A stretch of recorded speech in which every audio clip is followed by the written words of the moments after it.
Hello, everyone. Welcome back to the channel. I think this might be a first. I don't know for sure, but this is the fifth video of the week. We have done one every day, every weekday this week, and it has been terrific, right? And here's the thing. There are other cases that I definitely want to get to, but the Madeline Soto case just has me captivated, and for so many reasons. And some new stuff just came in. And so I was planning on pivoting to another case next week, but I think I might stick with Madeline Soto for next week as well because more stuff has come in. And I'm going to spend the weekend getting that stuff organized and put it up on the website. But anyway, welcome back. Glad to have you. I am sweaty and gross. I've been working all day. And we in my neck of the woods there's a festival going on, and of course I work as a reporter, and I had to get out there and get some hard-hitting news by eating delicious fair food and stuff like that. So I'm a little worn out, but this is part 3 of the interview of Natalie Rosero in the Madeline Soto case. Okay, those of you who know, by the way, you can get my attention in the live chat. You guys are welcome to just chat away, but if you want my attention, put GF in your comment, and I probably will bring it up on screen. Most of the time I do. There's some that I skip. But anyway, we're talking about Madeline. Madeline, just a quick recap, was a 13-year-old middle schooler. She had a birthday party on Sunday, the 25th of February. Came home from the birthday party, was sent by her mom up to sleep with her mom's boyfriend, apparently in his bedroom. And then that was the last time anybody saw her. Stephen Stearns, the boyfriend said, or the on-again, off-again boyfriend said, that he had taken her to school, had dropped her off, and then when her mom, Jen Soto, went to pick her up, she was nowhere to be found. Family members called police multiple times, apparently, and finally a missing persons investigation was underway. And so anyway, the official day that Madeline went missing is February 26th, 2024. But I think the last time anybody saw her alive was the 25th. Now, Mr. Stearns has been arrested and charged with Madeline's murder. He also has been charged with continuous, over the course of many years, at least 5 years, abusing Madeline. They found 1,700 photos, maybe videos too, I can't remember those details, but of Madeline engaged in CSAM with Stefan, and 30,000 other CSAM photos on his device, and it was in his Google Drive. So anyway, he's been charged in her murder.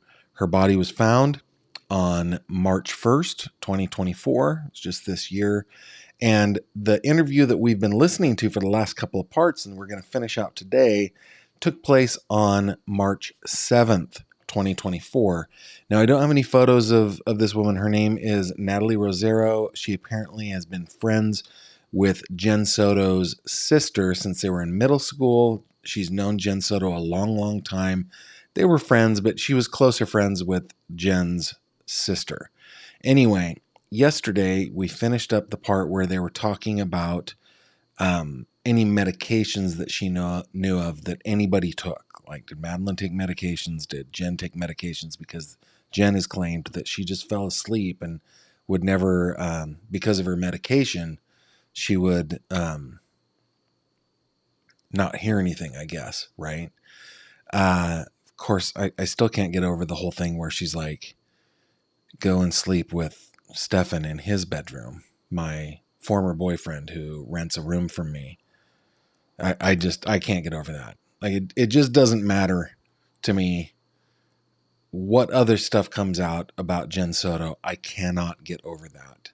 There just doesn't seem to be an innocent way to explain that. So anyway, let's go ahead and let's see. Couple comments before we get going. A1 Way Street says hello. Oh my goodness, at CrimeCon my friends Casey and Cherry sounded exactly like Robin Williams and Mrs. Doubtfire when they'd say hello to you. Hello! That's what it sounded like in my brain because of Crime Con.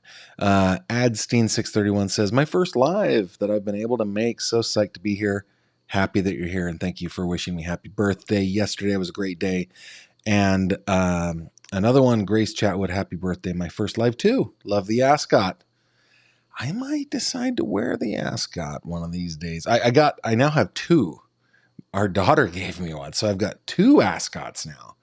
I think once it starts cooling down a little bit, you might see me all dressed up and dapper. All right, let's go ahead and jump in, and we will look at your comments as we go along. Here is the third part, starting, I think, with Detective Morris asking, a question about Maddie. They've finished their conversation, as far as I can tell, about the medications. Here we go. Like that. Did Jennifer ever talk about Maddie to you at all? Very general motherhood stuff. Nothing like super, like, it was always very much like, oh my God, school, and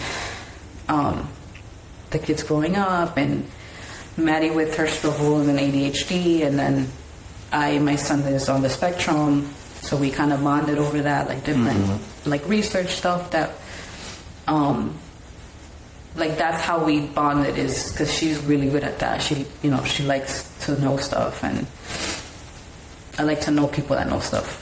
So,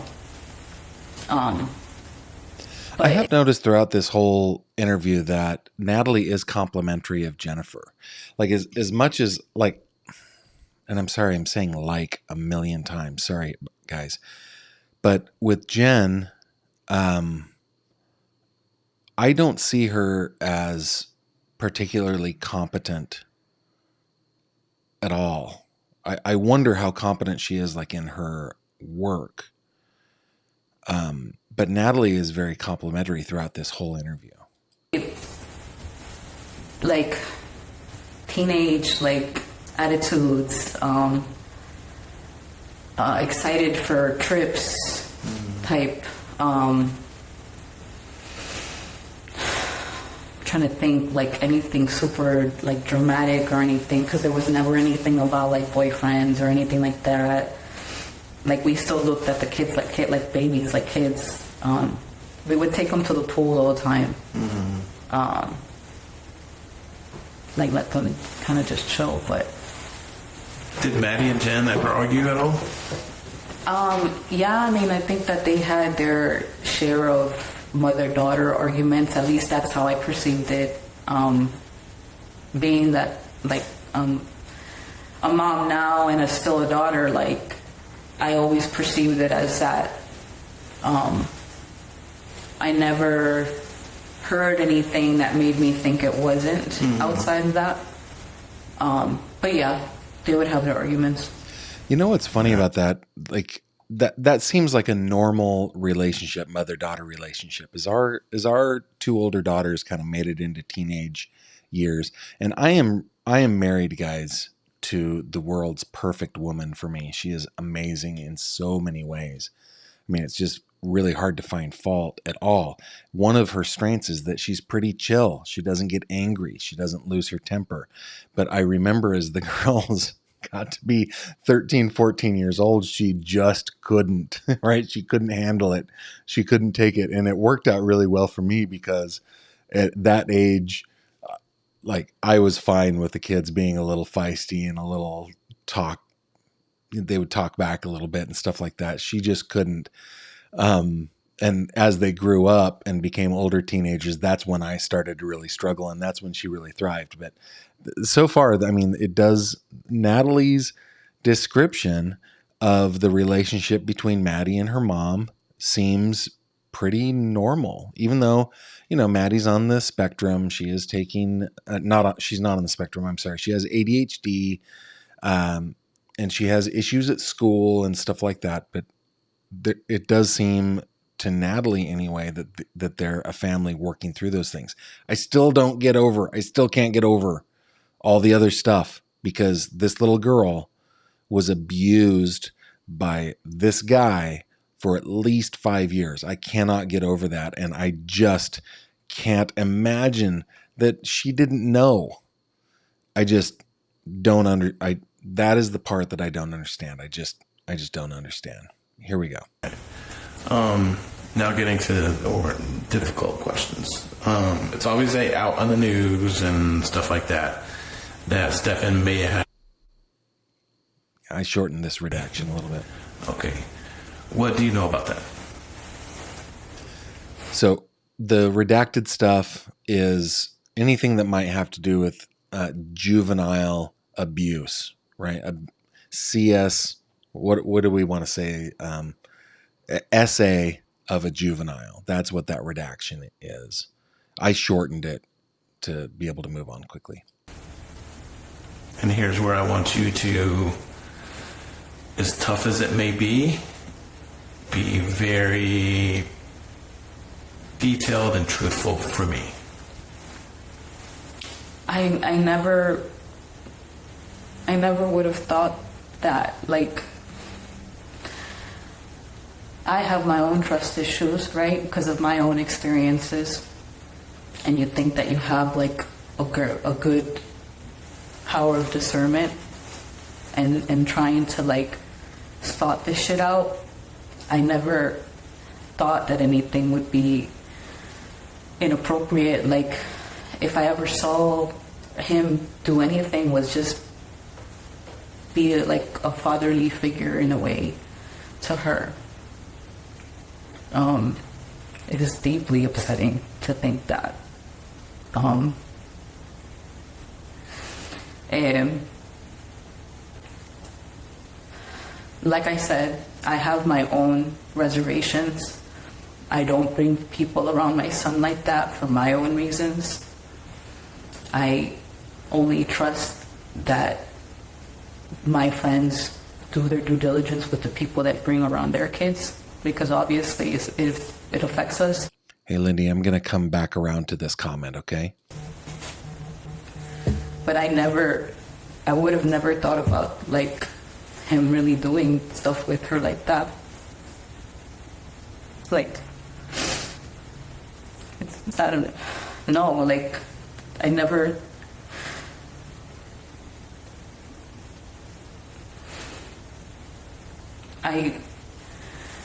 Thinking about it, like, it just makes me feel stupid. You can't blame yourself, though.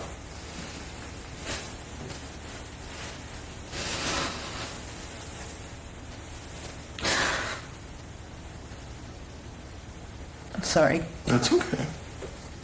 No, I wish I would have fucking like saw or something. I would have paid more attention or something. At any point did Jennifer tell you that? Let me pause there for a second. That is a real powerful moment.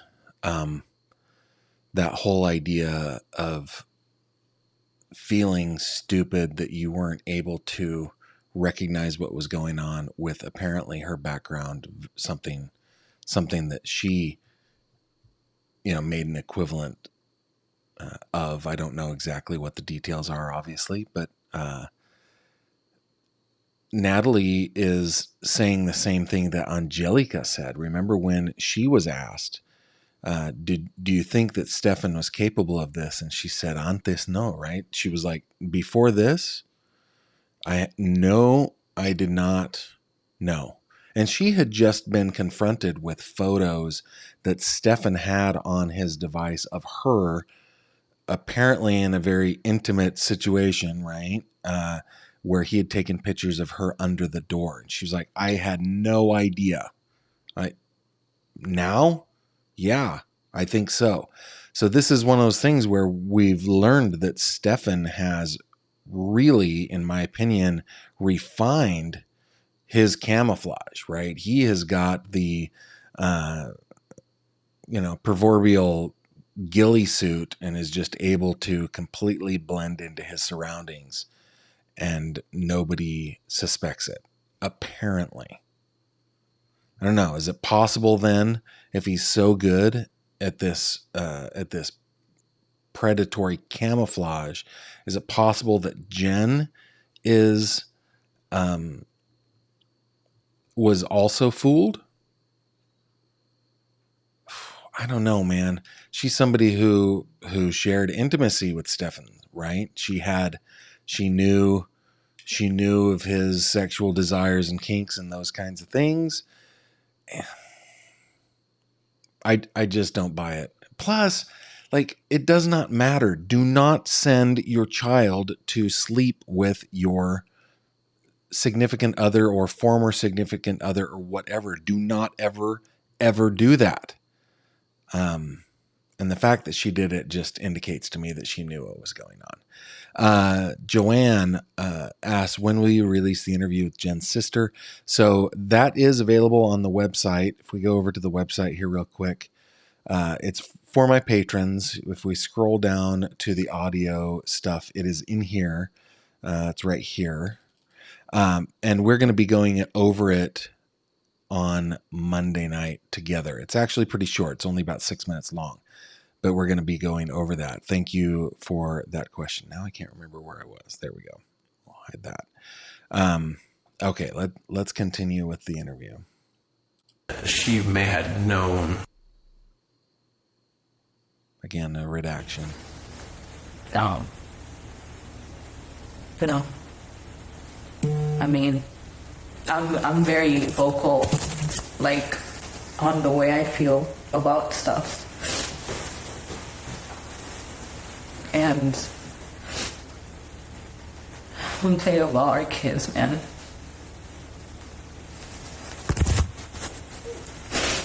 No.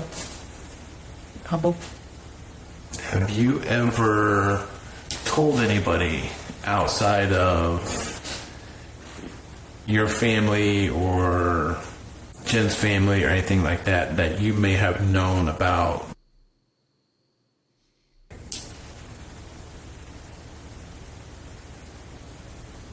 No, I mean, I never would imagine that this would be happening.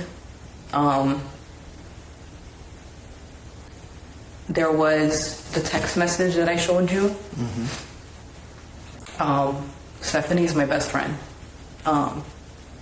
So I remember calling her and just letting her know, hey, I sent this message to your sister. Because, I mean, at the end of the day, I don't want beef. And if it creates beef or anything like that, or you never know how people are going to react when you tell them how to parent or anything like that.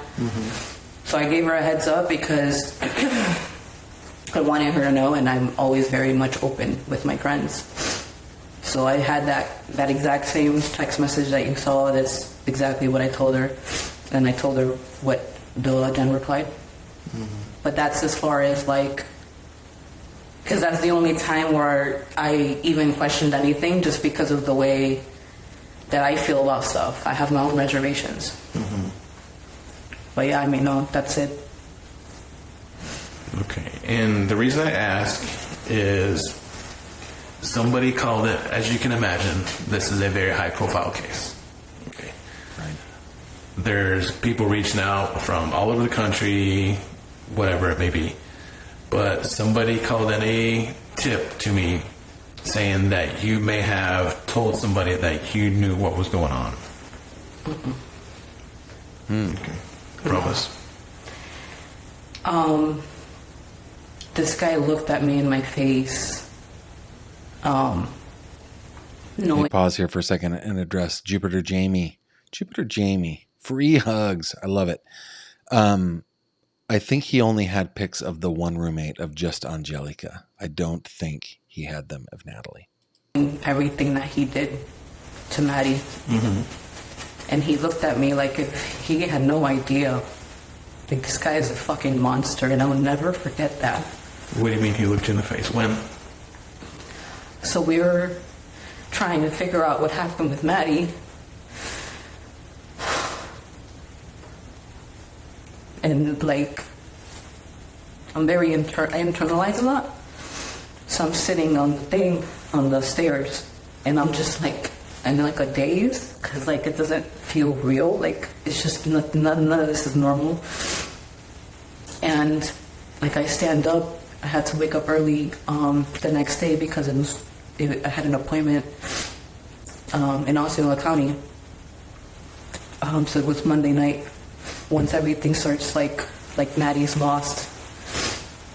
And I stand up and I told Jen like, just let me know how I can help tomorrow once I'm done with the meeting. Like we'll pass out flyers, like we'll do everything we can to try to help her find her. And this man like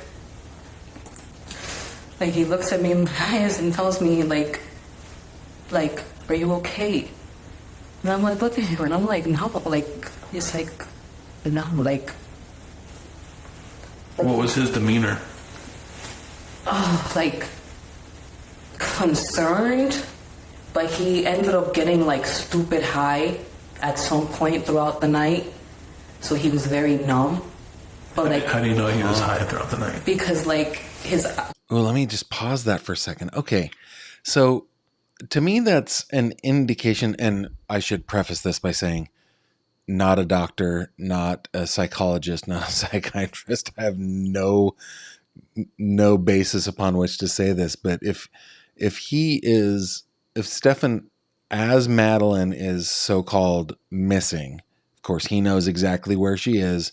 The rest of the family is freaking out, and Natalie is going, I've got to go to this meeting, but I will pass out flyers with you. You just let me know.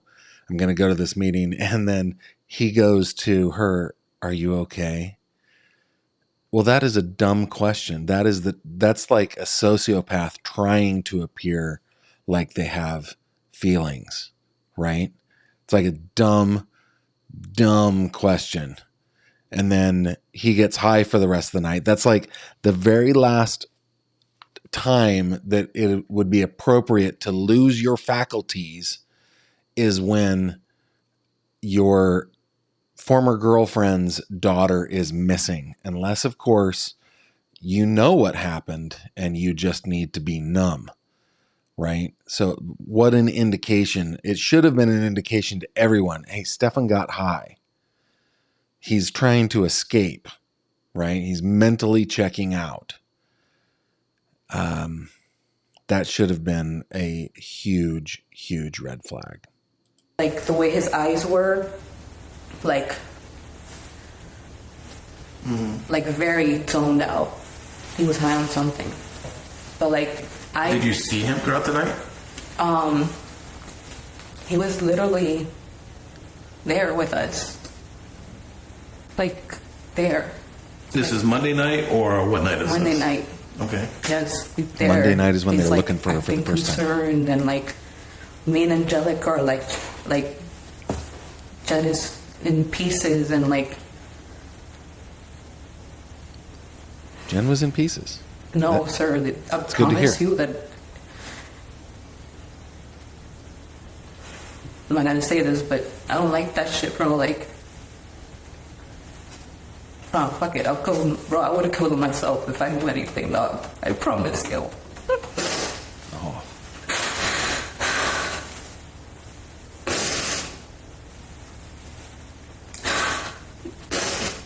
Did you see, other than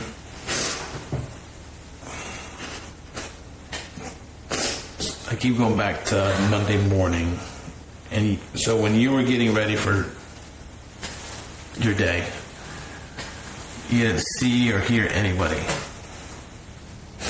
Do you remember what time you woke up? At like 6:45. My son wakes up by 6:30. He's already in the shower by the time I wake up. Have you talked to your son about this? Very much is very light. My son's on the spectrum, so he takes things in very quickly, and like, not that he forgets about it, but he like compartmentalizes it and like keeps it moving. He's well aware, but the emotion side of it is a little bit disconnected, just because that's the way he kind of that's the way it kind of is. But What do you think he would have went downstairs at any point before you did? no. No. Okay. Do you? What kind of sleeper is he? Is he Deep. Knocks out. Mm-hmm. Always and a good sleeper. All right. It is kind of too bad that everybody's a good sleeper in that house. But you'd almost have to be, right? I mean, this is kind of a crash house. It's kind of somebody described it kind of the way flight attendants and flight crews have apartments in different places where they can crash. That is the kind of place this is. You'd almost have to be able to sleep through a lot with so many different schedules happening and so many people. But it is a shame that nobody was a light sleeper. You wake up 6:45. You do your morning routine.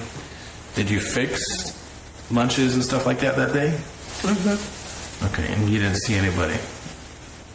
No. So when you fix lunches, is that right before you guys walk out the door, or okay? So if you're leaving at 7:45, so 7:15, 7:30 fixing lunches, or No, like 7:35 to 7:40. I'm downstairs. There's a quick sandwich. Everything else is like packaged. So I just grab everything, put it in there, go upstairs, get them out the door by 7:45. okay, So it's all within 10 minutes, pretty much. okay, and you didn't see Steven or Matt. He's doing a good job of narrowing down this time frame, right? Okay, so now it's narrowed down to 7:35. She did not see him at 7:35.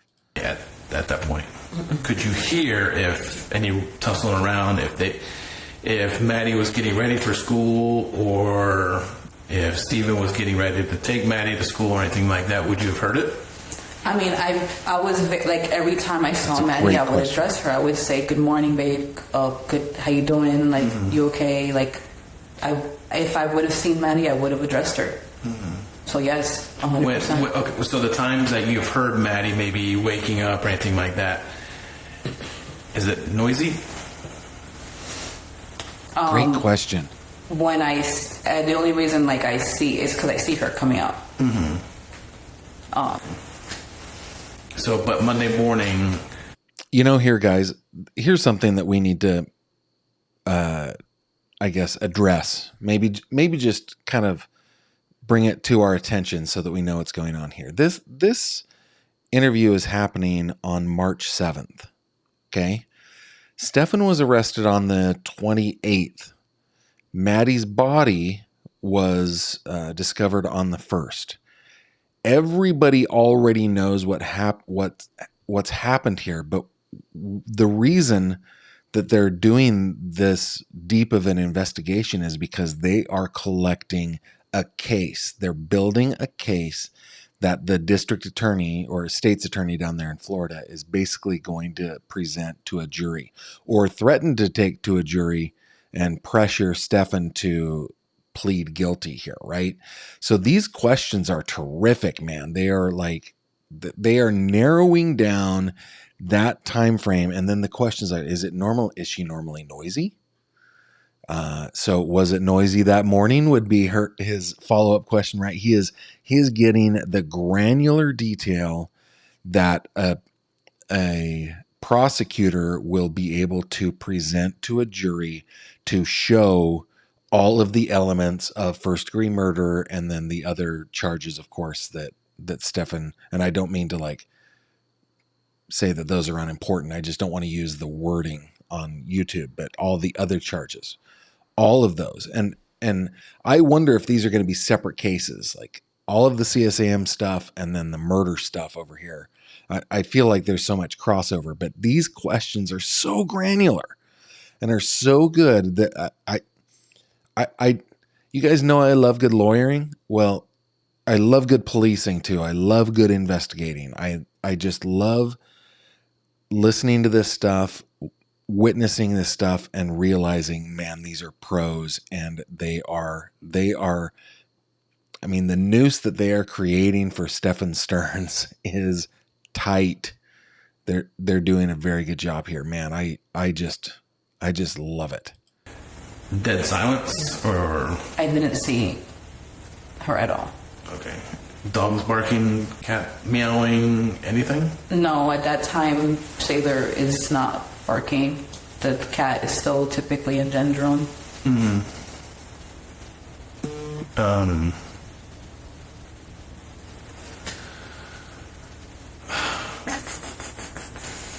Do you think Maddie was home when you left? There had been days where like she had slept over her grandma's house. So to be honest with you, I didn't think she was home. Have you ever known Maddie to say, hey, I want to go to school early? Great question. No.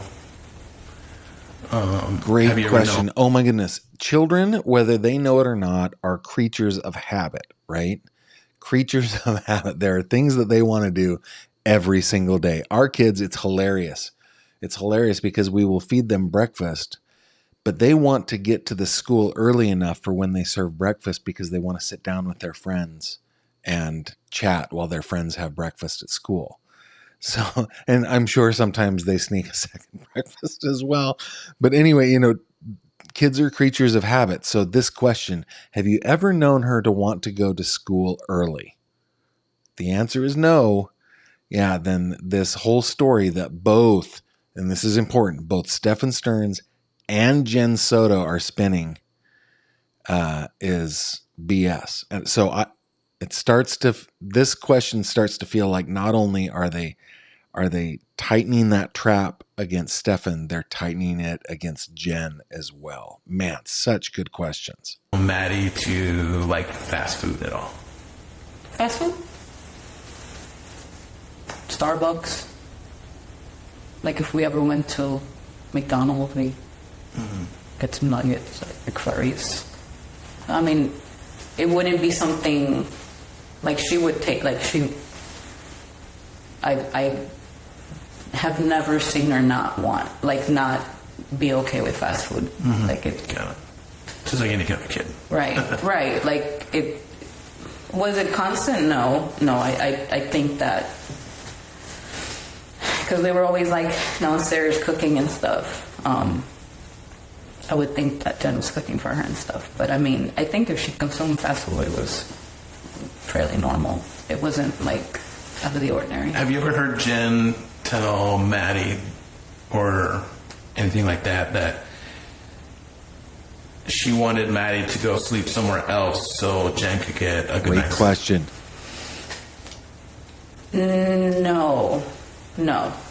If Maddie was sleeping somewhere else, it's because either Jen had to work late or she was just sleeping over grandma's house. But I've never. No. Have you ever known Maddie to sleep with Jen and Stefan in the same bed? I've never known about that. I have had so many thoughts in my head since everything happened. I don't want to confuse what I felt before with what I feel now. But no, in my head, the way this went was that somebody was sleeping on the couch before they opened the partition area. They opened the partition area so that Maddie can sleep there. That's how things went in my head. Mm-hmm. So is it possible that this whole tale about Maddie must sleep with, well, let me think about this, okay? Because the people who have said that Maddie couldn't sleep alone were Jen, Stefan, and then Chris and Deb Stearns. And they would have said that had they heard it from Jen and Stefan, right? So this whole Natalie is going, no, I think Madeline was sleeping on the couch until they set up that room behind the partition in the living room. And no, I don't think that she would ever sleep with Jen and Stefan. So it's possible that this whole fabric has been woven for maybe different purposes, maybe for the purpose of normalizing, say for example, you're Stefan and you're like, I am afraid that Madeline is going to mention to my parents or to her grandparents that she has slept with me. Well, we've got to get ahead of this and create this whole scenario under which Madeline does not sleep alone. Maybe that is what has happened here. Maybe they're all, maybe Jen and Stefan are lying, and the others who have believed that lie are just repeating it back, right? But Natalie's like, no, I don't think so. So, yeah, that actually blows my mind a little bit. What is your gut telling you what happened?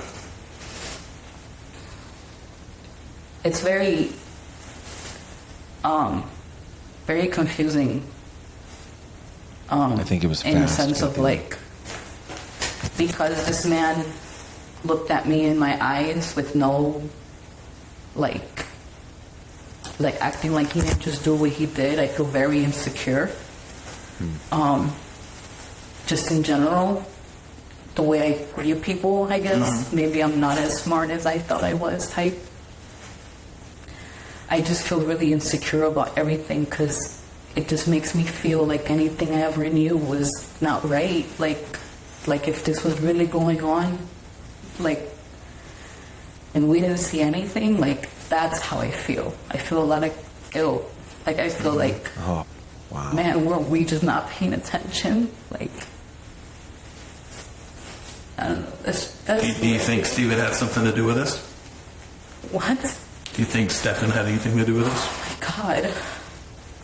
Taking the equation out, what you know now. Right. Leading up to it. Before everything went down, dude, I would have never thought that this would happen. I would have never thought that he was capable of doing anything to her. That's right, Frank. Do you think Natalie, lifelong learner, Natalie lived in the house about 2 years. It was a little over 2 years. I think January was 2 years. So, but she has known Jen Soto forever. She's best friends with Jen Soto's sister. And the pain that you can hear in her voice, right? She's like, I never would have guessed that this would have happened. And the guilt that she feels, she obviously feels, and she doesn't need to feel that guilt. It's not her fault, but she feels it, and those feelings are real, right? Wow. I really, she is suffering, and I'm very sorry for her. Jennifer had anything to do with this? Oh, that's an answer. No, bro. No. It's impossible, bro. No. Why do you say that? I want to go back. About 10 seconds here. That was a good question. Here we go. Do you think Jennifer had anything to do with this? No, bro. No. It's impossible, bro. No. Why do you say that? Because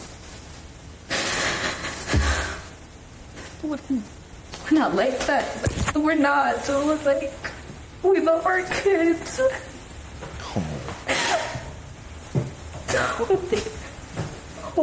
That would break my nose. I'm not saying she did. I'm just asking. I know, but no, I can't see her. I can't see her being okay with this. Wow.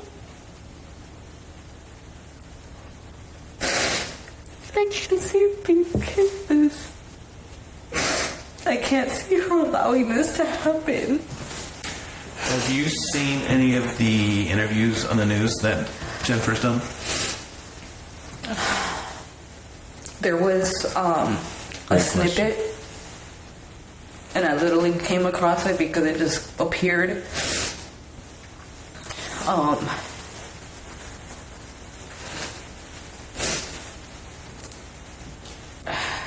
I know Jen. I know, at least what I know of Jen is I know when she's nervous, right? I know when she's not okay. And what I saw there was someone that, and again, it's a snippet. I haven't seen all of them. I don't know how many she did. And I think that, I mean, I've spoken to her several times already. Sometimes when we're speaking, she seems a little disconnected. Is that normal? Great so question. a lot of, and maybe this was my mistake, but a lot of if there's any type of like disconnection, I would say would be because of the medication. Like if I ever felt like she was just like not like a little bit out there, I would always atone it to like the medication that she was on. Is that quite often or very rare or? I thought she was doing really well recently. No, like in the most recent months, me speaking to her, she was very clear, very cohesive, like communicating back, being happy in a sense, like in a better mood. No, I mean, and again, seeing her now, I atone that to either maybe over medicating or being severely depressed or like it's not her normal self. Mm-hmm.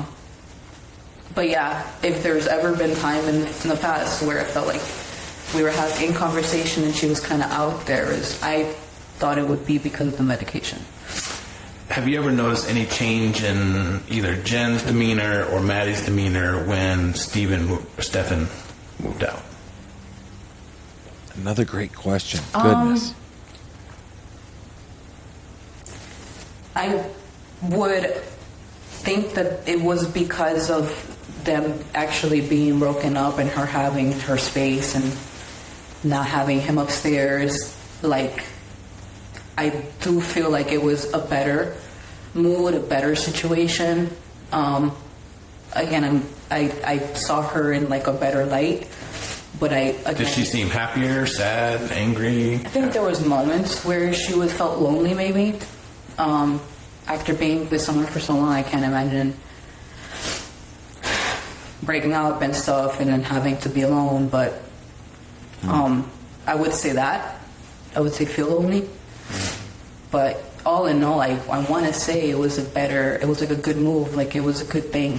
Did Jennifer ever talk to you about her and Stefan's sex life at all? No. Did she ever talk to you about her sex life in general at all? I mean, I know her like sexual orientation, right? But that's as far as like we talk in regards to that. I don't really honestly talk to my friends too much about that. That makes sense. Like super intimate, no. But we know each other's orientation and what we like. Got it. Now, for Jen, does she like boys or girls? Both? Both. Okay. Any idea about Stefan? Boys, girls, both? Nothing. No? No. Did Jen ever tell you that she's sexually active still? No. If I would assume if she was, it would have been with Stefan. But I mean, we didn't talk about anybody new or anything like that. Like, as far as I know, she was on the Long Island. Like, we were all... Has she ever told you that her sex drive is gone? Anything like that? So, I think at some point, she had mentioned that as far as, like, part of, like, the symptoms. When did she mention medication or something? During the time that she was having a difficult time with her medication, trying to find something out. But it was very, like, it was just one of the symptoms. Like, we didn't go into it. Because, again, we didn't really, like, we don't go into, like, super sexual stuff. Right. Is there anything that I need to know regarding this case that we haven't talked about today that you think? No, if anything, I have questions. But What questions do you have? Some I may not be able to answer, no, but I don't.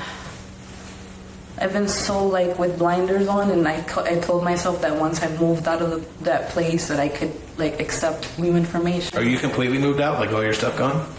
Yeah. I'm supposed to help Angelica between 1 or 2 to move out the rest of her stuff. Because I need to talk to her again today too. And I keep calling her, and maybe because I leave messages in English and her. That, by the way, the interview with Angelica happened on the same day this happened. It happened later in the day. I don't know why I put them backwards. I have no reason for doing that. I just did.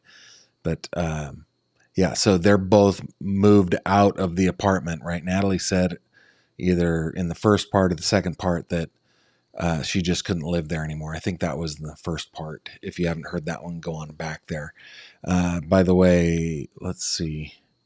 I appreciate this comment, Sex Symbol 2000. Glad I try to be even keeled about all these things. Like there's no sense in getting all over hyped about this and like, I don't know, drumming up drama. There's enough drama anyway, right? But I do try to stay as even keeled as I possibly can on this sort of stuff, even though it is infuriating to me and to anybody with any kind of feeling for children, right? It's infuriating. But a study of the case is actually, I think, important for all of us to learn and grow, maybe so that we can recognize these same kind of behaviors in our circle of associations, so that maybe one of our loved ones, maybe a little one, 8 to 13 years old, could be saved. And that's why I do this. I don't think it's the best idea to just add drama to a situation, but we are learning a lot in this case. At least I am, and I hope you guys are too. Thanks for that comment. Only about 3 minutes left here. She doesn't really speak much English. Right. She doesn't, yeah. Yes, I'm completely moved out, and I feel like I want information, but then no, then I get scared and I don't want any information, no. I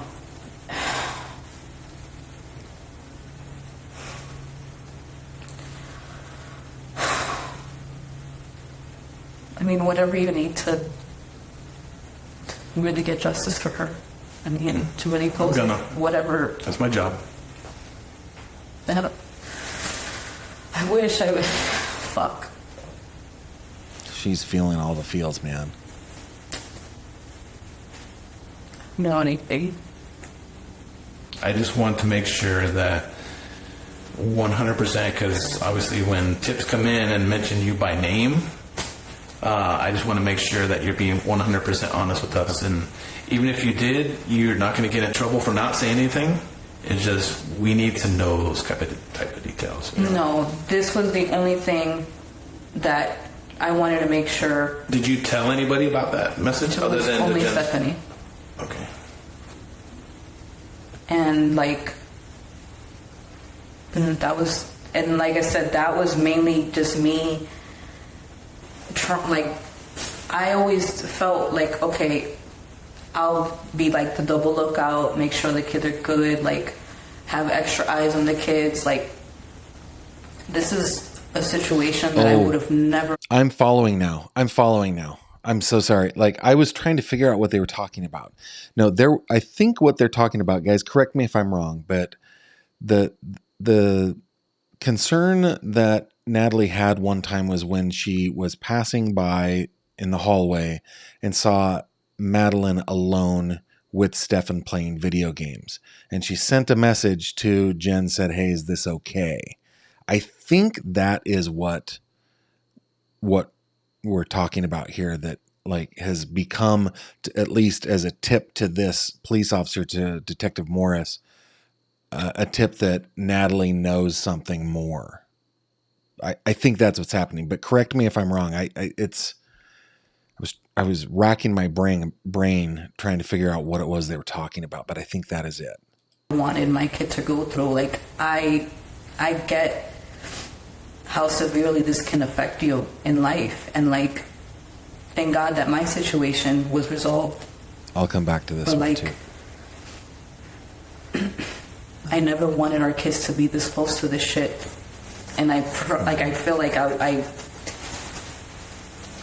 I always prided myself to be more like, to have like that third eye, like to look out for danger type shit, to like be protective of our kids, and like it's very upsetting that anything that happened. Like it, like I said, I'm really insecure right now. Like I don't feel like everything that I've known in my life, like I'm questioning.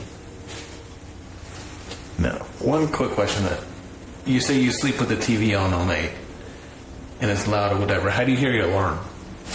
I keep my phone like right next to me, and then my son wakes me up too. Okay. All right. Can you think of anything else?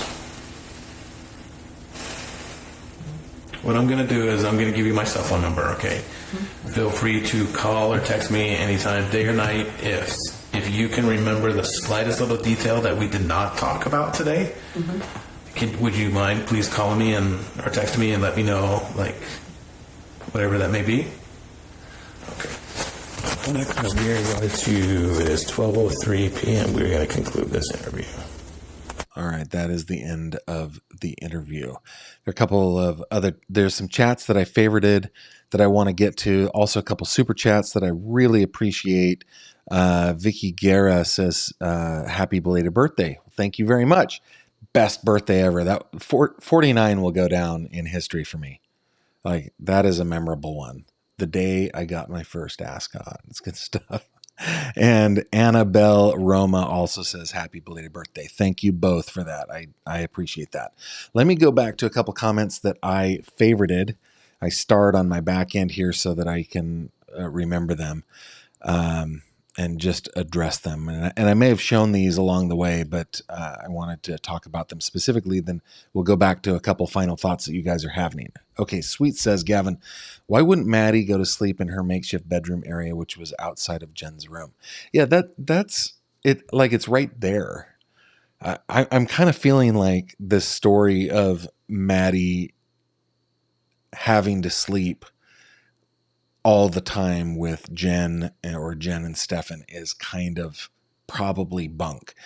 Now, I saw your other comments coming in where her bio dad said that, her grandma said that.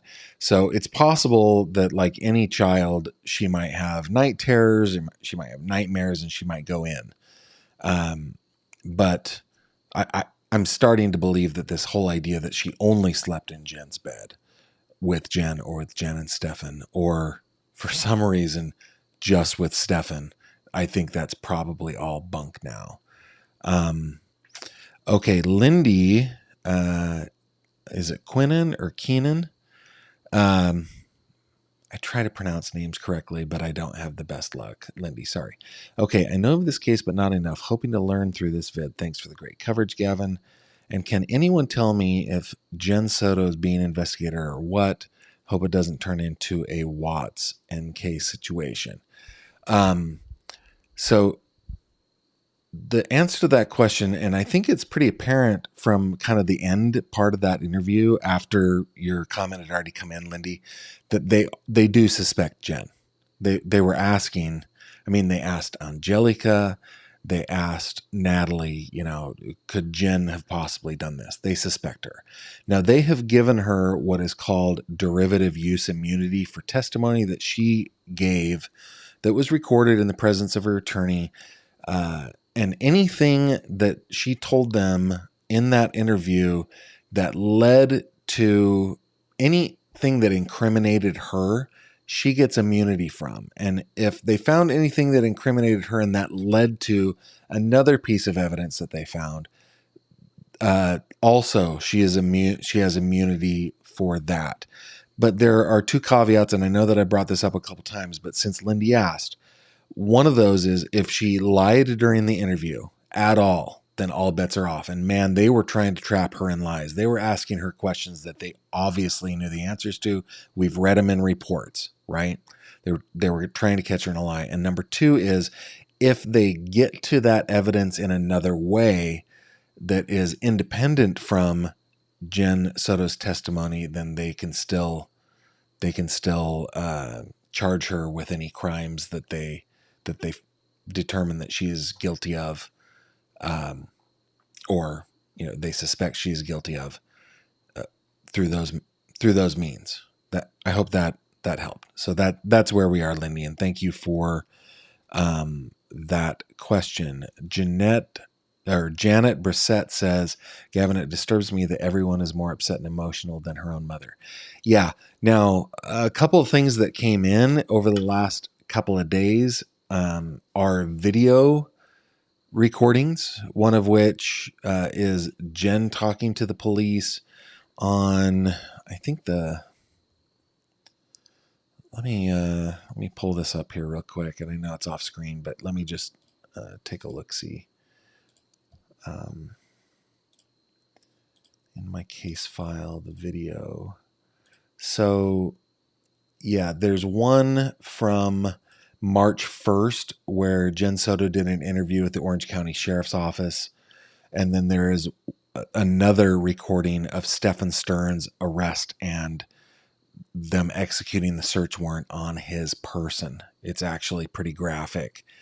I think that we're going to go over those. So in that meeting where Jen had with the sheriff's office, there are some moments, I will say, and I haven't watched the whole thing, but there are some moments where she is moderately upset.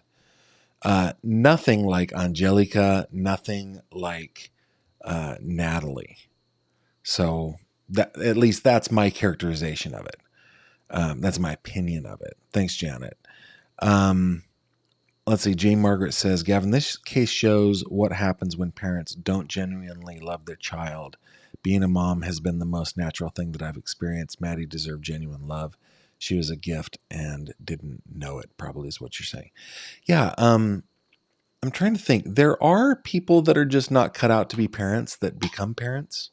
I think that's fair to say. I think we probably all know somebody like that. And it's possible that Jen just wasn't a natural mom, though Natalie described it differently, right? Natalie described it as she is a woman who loved her daughter.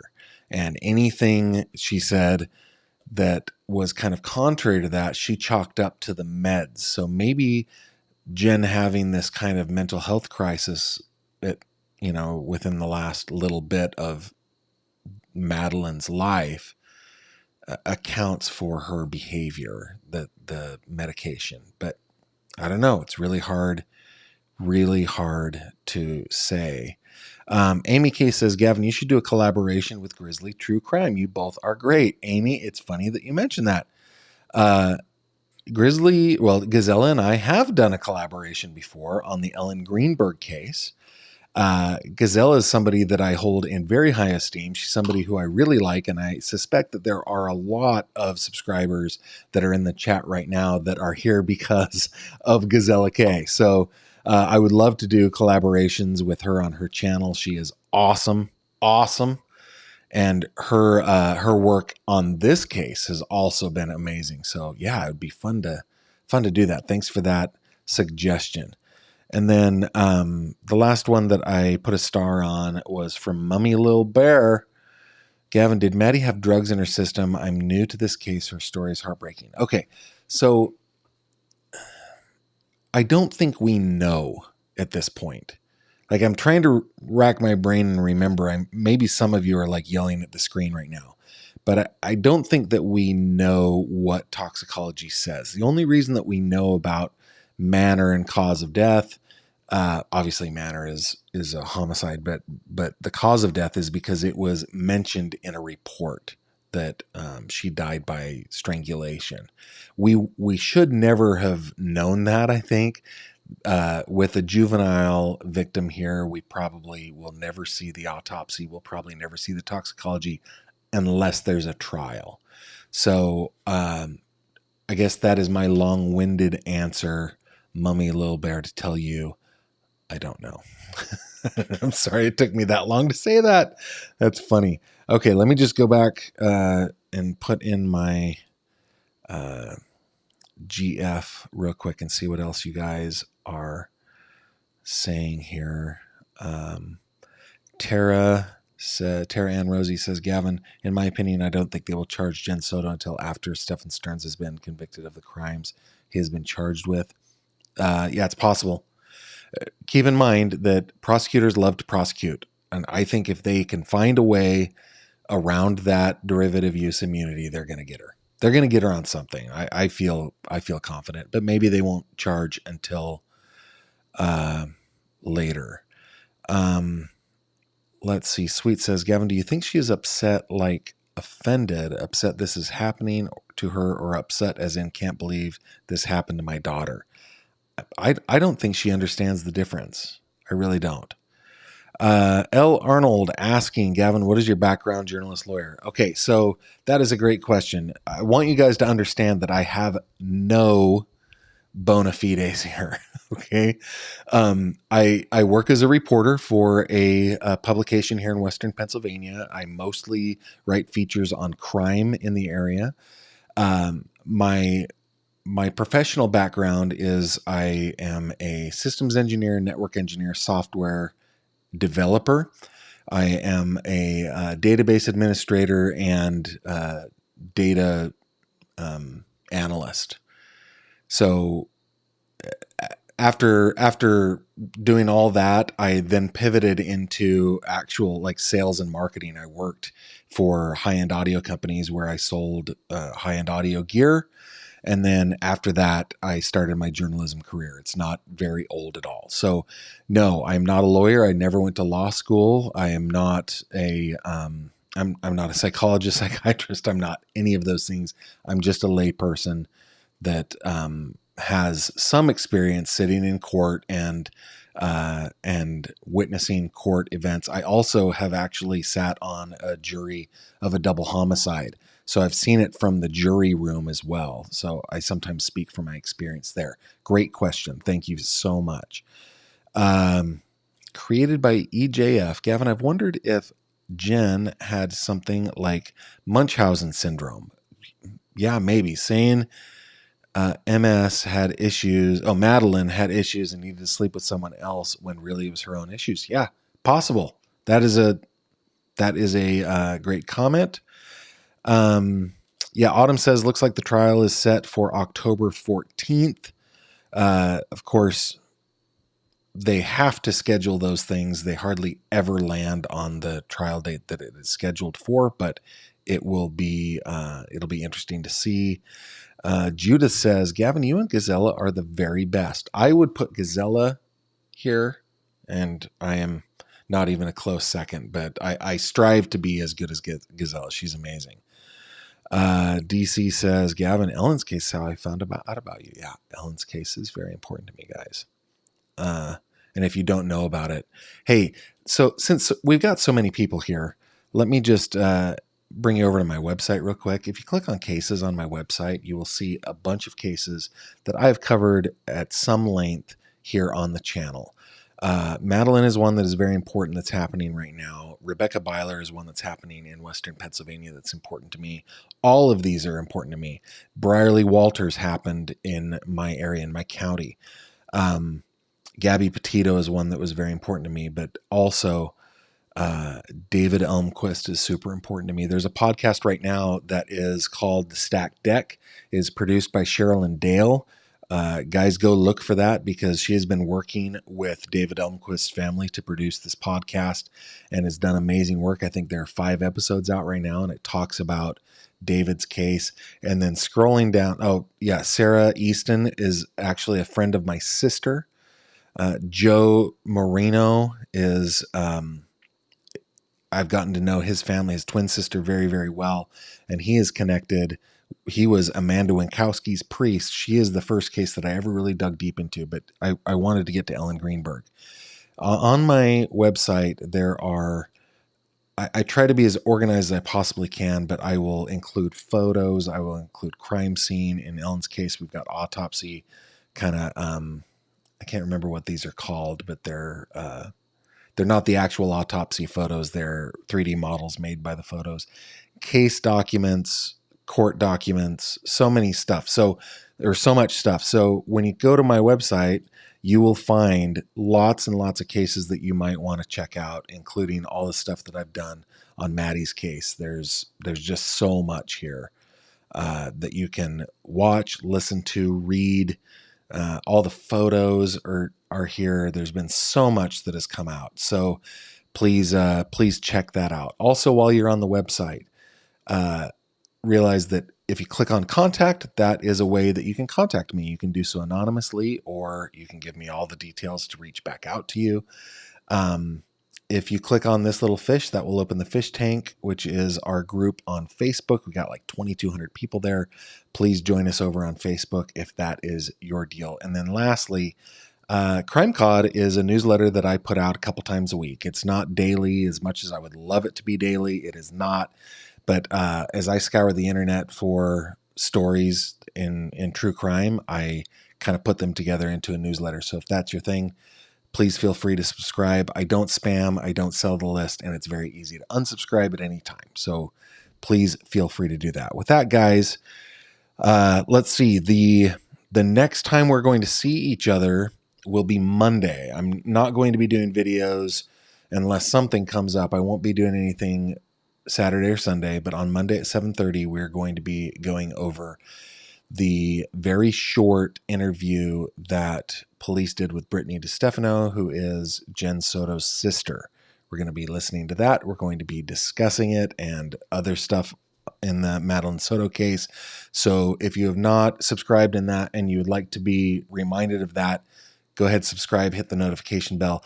Also, one of the benefits of the fish tank is that Autumn and Jamie, my moderators and the admins of our group, they will send out a reminder like a half an hour before, so if YouTube's algorithm, their notifications isn't working for you, Messenger will. All right. With that, guys, I will bid you adieu, and I will see you on Monday. Thank you so much for being here. Take care. Thank you very much for watching this video. If you liked what you saw, please consider subscribing. And if you have any questions or comments, please leave them below.